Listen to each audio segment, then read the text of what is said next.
Now let's take a look at section 6.7, determining amounts in increase or decrease situations. So we're trying to find the amount after there's been a percent change. So sometimes the amount of something and the rate of change will be known, and the new amount after the change is unknown. So the example that your textbook says, if a store sold 5,000 in merchandise on Tuesday and 8% more on Wednesday, what did they sell on Wednesday? So keep in mind, again, that the original amount, the starting point, the beginning point, that's always the base. Okay, so then the amount of increase, 8%, you have to add that to the 100%. If there was a decrease, you have to subtract it.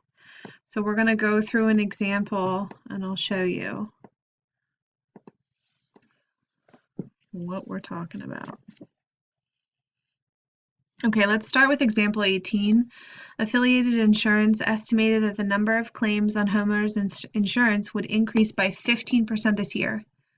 If the company received 1,240 claims last year, how many can it expect this year?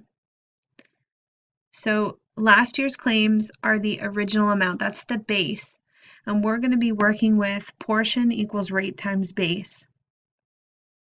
So we know that the base is 1,240. The rate, excuse me, this is where you have to do a little calculating. It's an increase. So we have to add 15% to the full 100%. We get 115%. But notice, take a look down here. We're not leaving it as a percentage.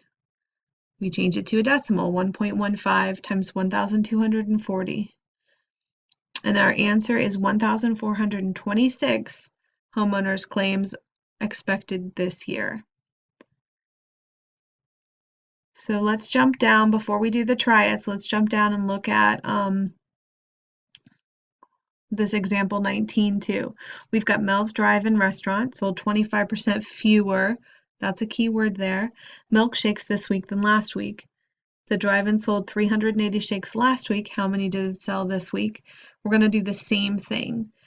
It's just that it's a decrease. So instead of adding to 100, we're going to subtract. So 100 minus 25 is 75%.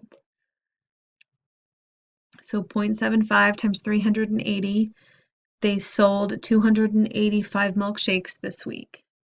So go ahead, pause the video. I want you to do triad exercise 18 and 19 now. Be sure you check your answers on page 183.